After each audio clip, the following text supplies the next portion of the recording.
Okay, so sagutan natin yung quiz 2.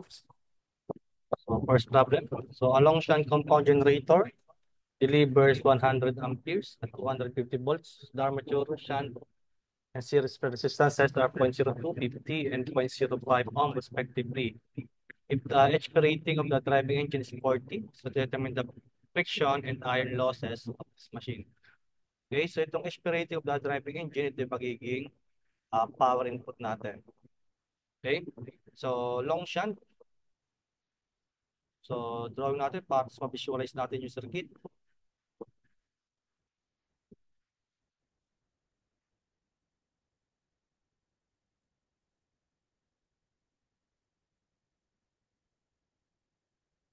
Si RSE, RA, si EB, then ito si PL. Okay, so RF. Okay, so IF, then ito si IN, IA. Okay, so yan. So, kahit di na natin ilagay yung value para at least ma-visualize lang.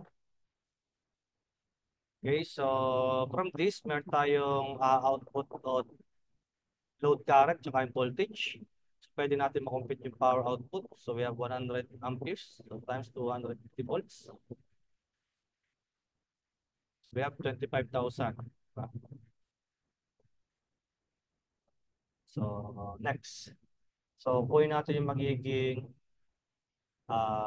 copper losses. So, pinapakuha sa atin sa friction. So, dalawa lang naman yung loss natin, di ba? Copper, saka um, yung mga constant losses. Okay? So, first, kunin natin si IF. Okay, so yung field current natin is equals to, so 250 volts divided by, so 50 ohms. So, we have 5 amperes. So, yung magiging armature current natin will be, so we have 5 plus, so 100. So, from this, pwede na natin makompute si copper loss. Okay, so PCU.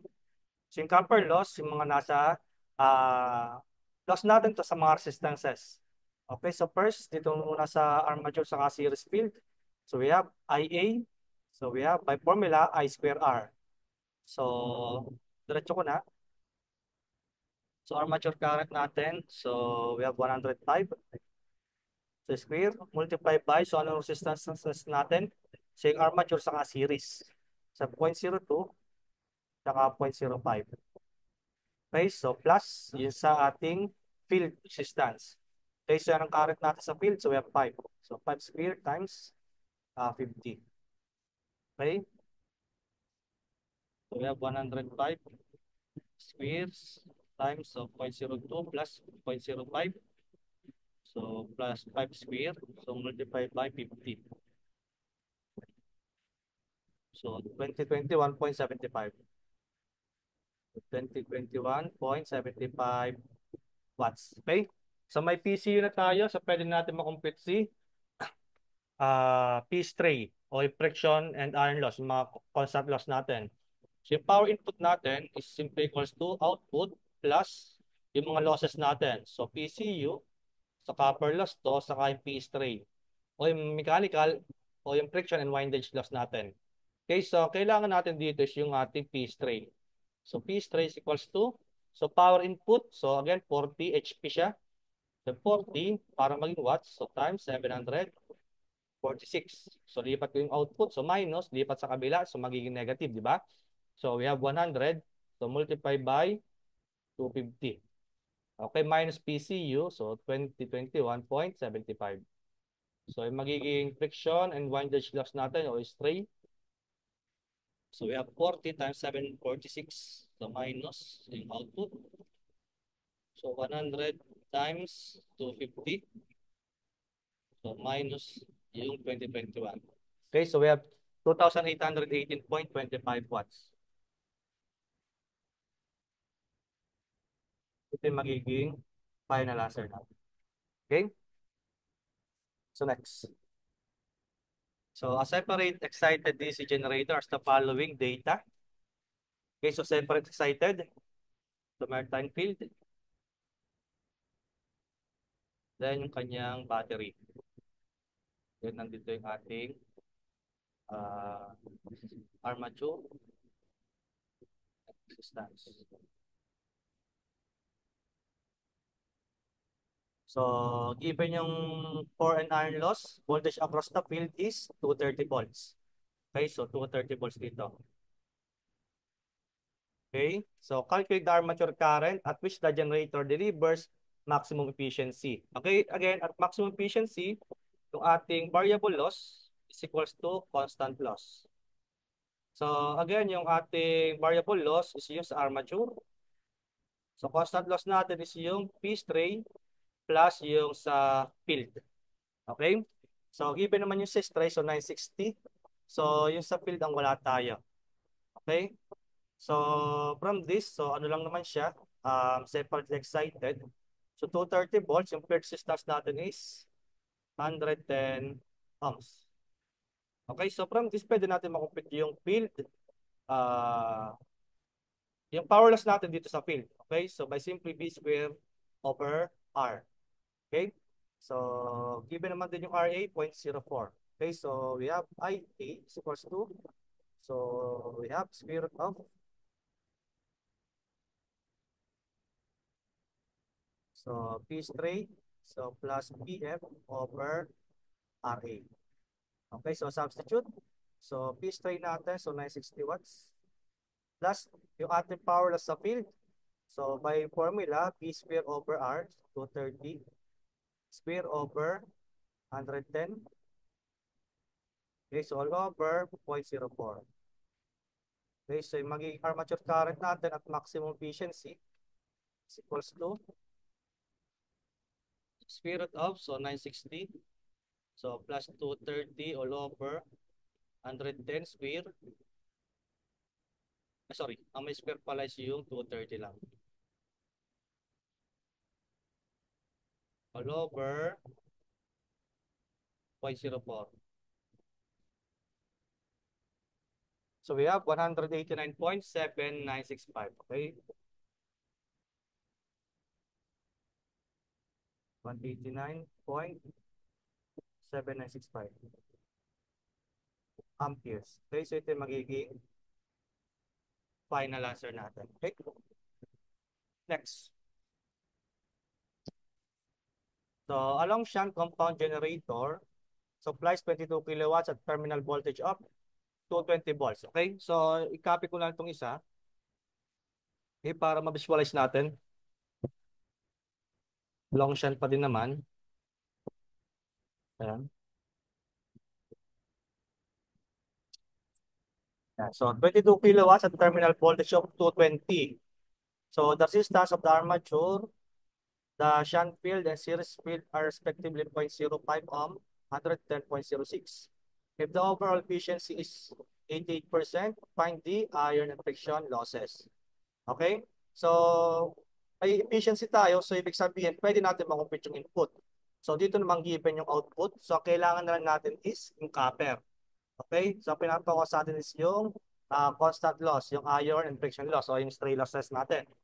Okay? So, again, ang ating objective, makumpit muna yung mga copper loss. So, first, kunin muna natin si IL. Okay? So, we have 22,000.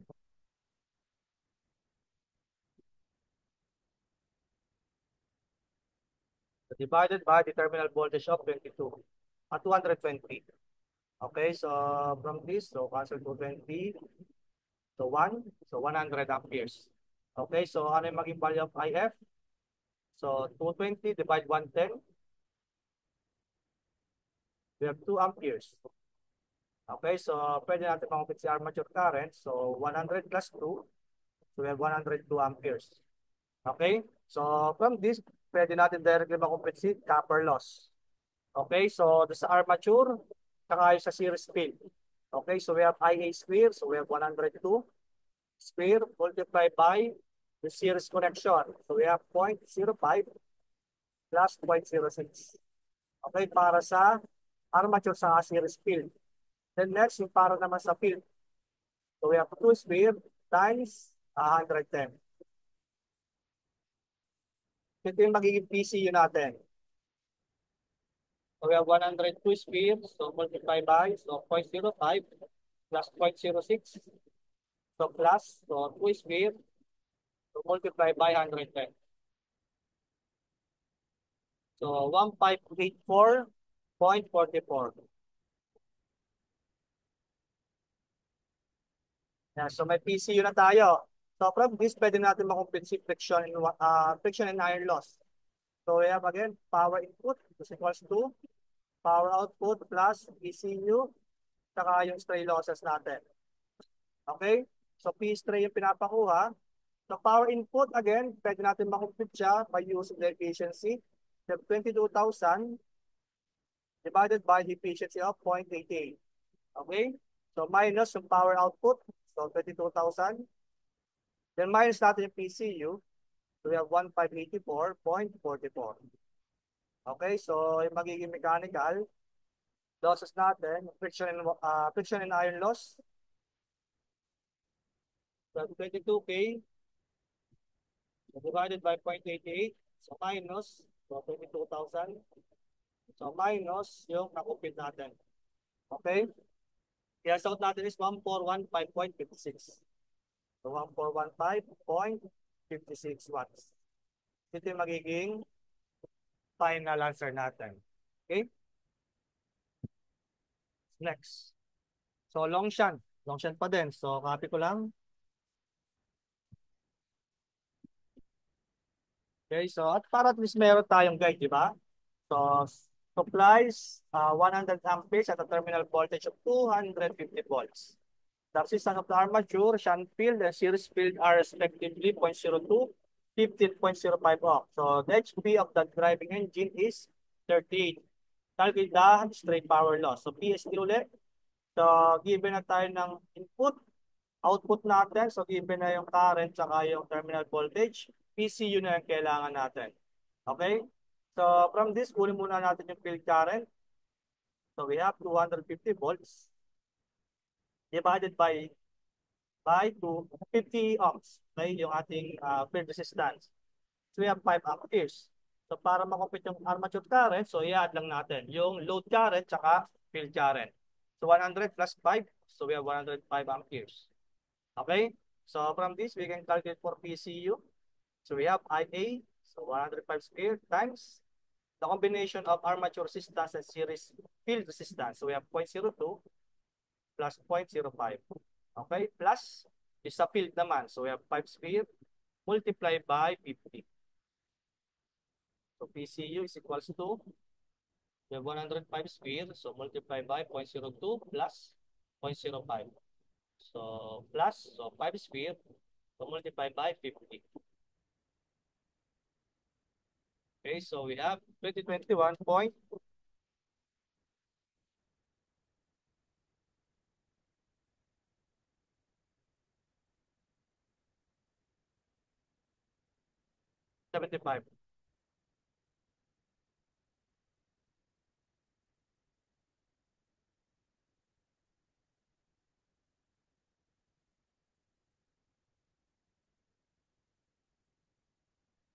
Okay, so from this, pwede natin makompute yung stray loss.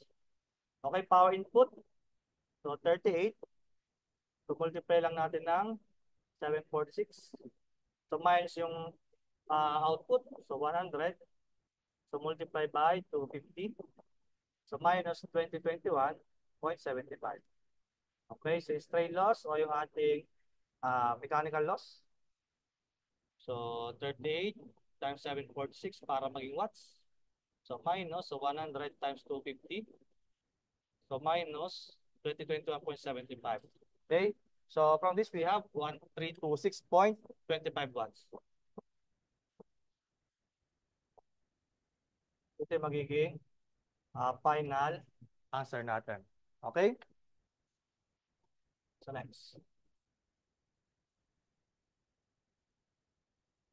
So the output of shunt generators, 24 kilowatts at a terminal voltage of 200 volts. Armature resistance 6.05, shunt field 40. If the iron loss are equal to the copper loss at load, find the HP of the driving engine. Okay, may output tayo. Ang condition is yung friction and iron loss daw. Friction and iron loss are equal to copper loss. So from this, wala tayong ibang way para makumpit yung friction and iron loss kasi constant siya. So ang kailangan natin makumpit si copper loss. So shunt generator lang naman siya. So first kunin natin yung load current. So we have 24,000 divided by 200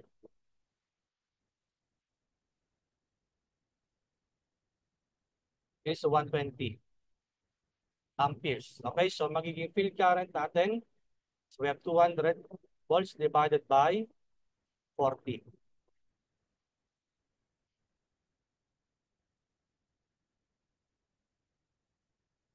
We have 5. Okay, so from this, yung magiging armature current natin is 125 amperes. Okay, so kunin natin yung PCU. Okay, so PCU siya, shunt lang naman siya. So we have 125 sphere.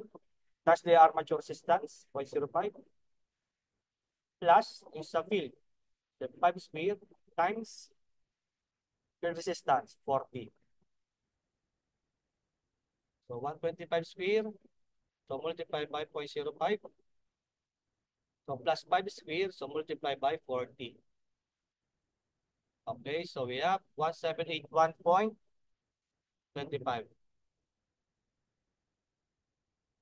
Okay, watts. Okay, so from this, i-multiply lang natin to by 2. Okay, so ayan.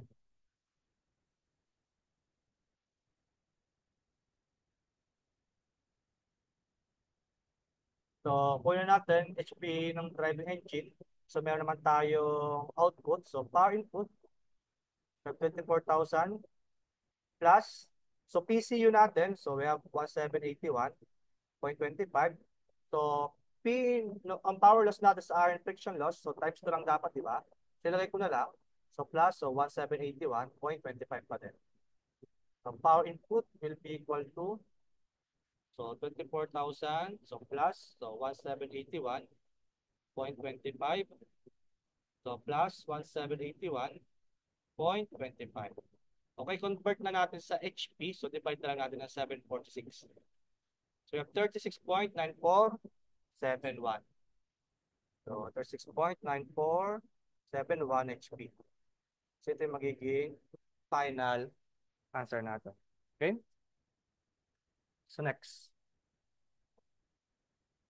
Okay, so 100 kilowatt, 230 volt shunt generator has armature resistance of 0.05 ohms, field resistance of 57.5 ohms. So the generator has a total core loss of 1.8 kilowatts. So what's the maximum value of efficiency?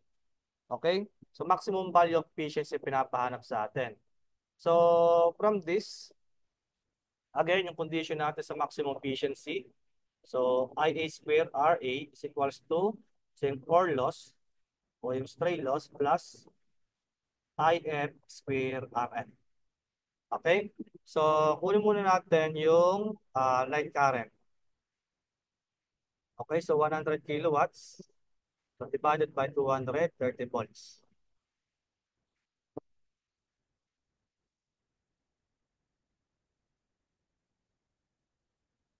So, 434.7826. 7826 amperes. So, IF, have 230 volts divided by 57.5. So, IF natin is equals to 230 divided by 57.5. So, we have 4 amperes. So, IA is equals to, so 434 plus 4, so 438. Or 7826. Okay? So, ayan, ito is hindi pa at maximum value. Okay? So, ito, kukulang natin is yung sa, um, doon, sa field. Kasi constant naman yung sa field. Okay? So, we have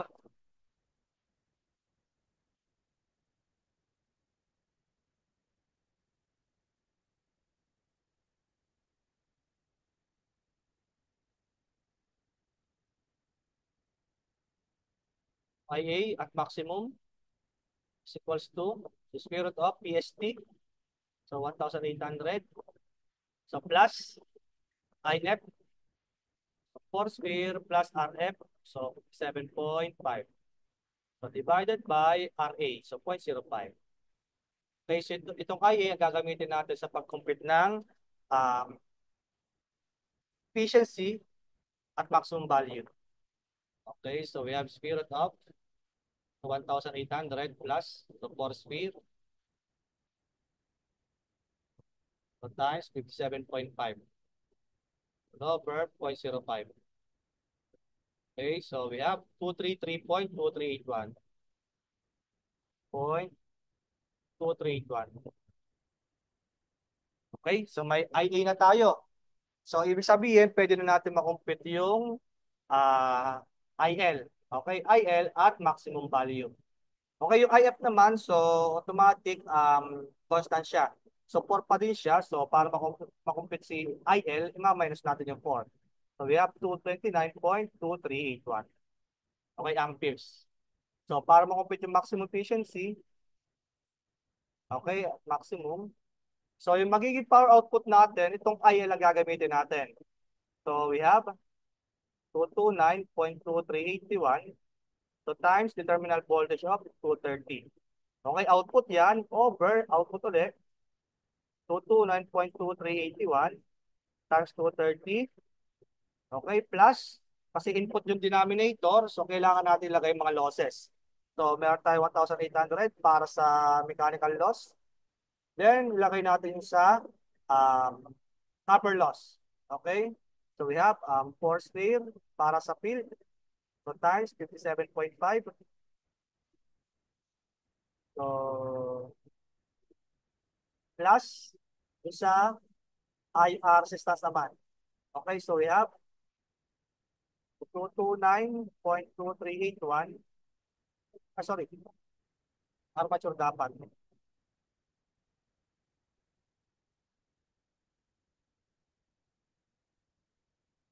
233.2381 by square times 0.05. Okay, so times 100%. Okay, so we have, so minus 4 ko to. So yeah. So times 230 para hindi na mahirapan mamaya. Okay, so ito yung output over output plus yung ating losses. Okay, so 4 square times 57.5. So plus so 233.2381 square times 0.05. Okay, so times 100%. So 90.6473. Ito yung magiging final answer natin. Okay? So next. So along shunt wound generator. So lagay ko dito ulit.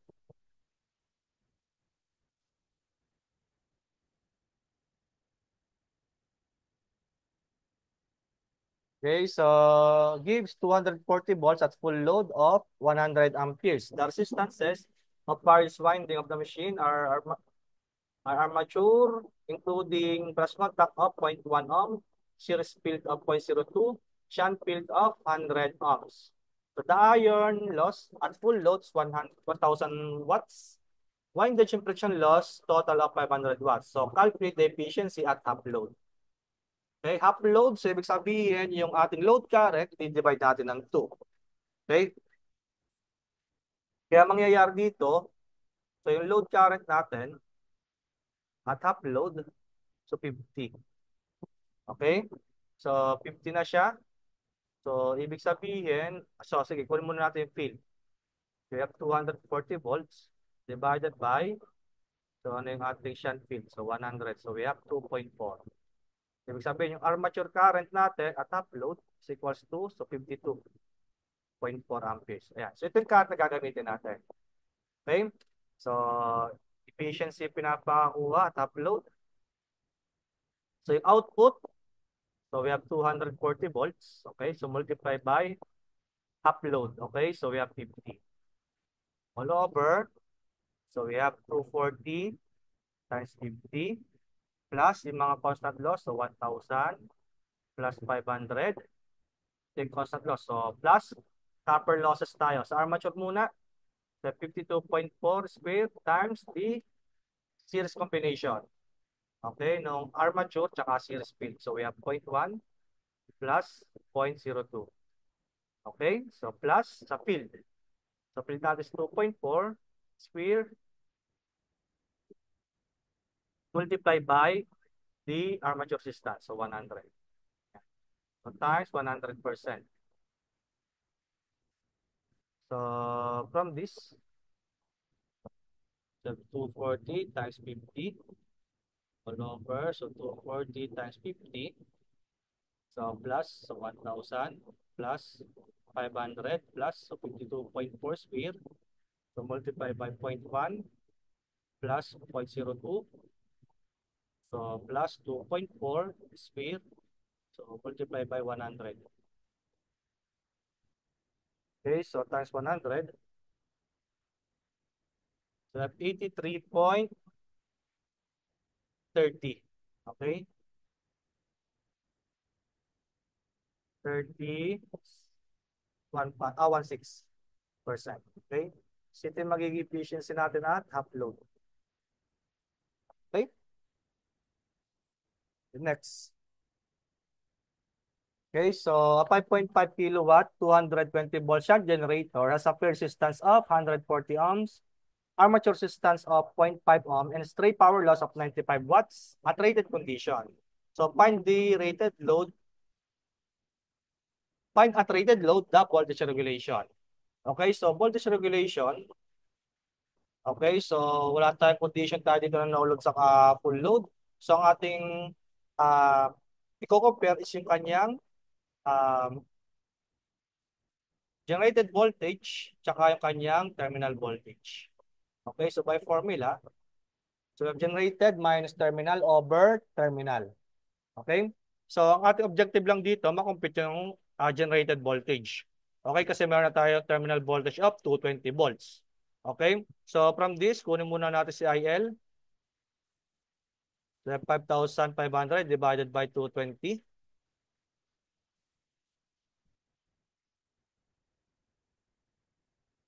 So we have 25.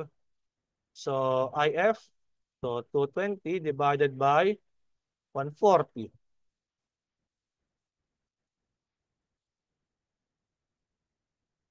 So 1.5714. So yung magiging armature current natin is so 26.5714. Okay?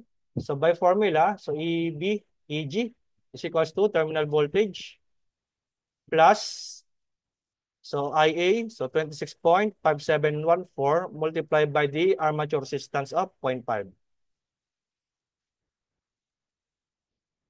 So we have plus so 25. So multiply ko ng 0.5 plus 220. So dinaretso ko na. So we have 233.2857. 2857 volts. Okay, so pasok natin sa formula. 233.2857. So minus. So 220 volts divided by 220. So times 100%. So magiging voltage regulation natin will be equal to, so answer minus 220 divided by 220. So times 100%. So we have 6.039. 6.039%. Okay? So ito yung magiging final answer natin. Okay?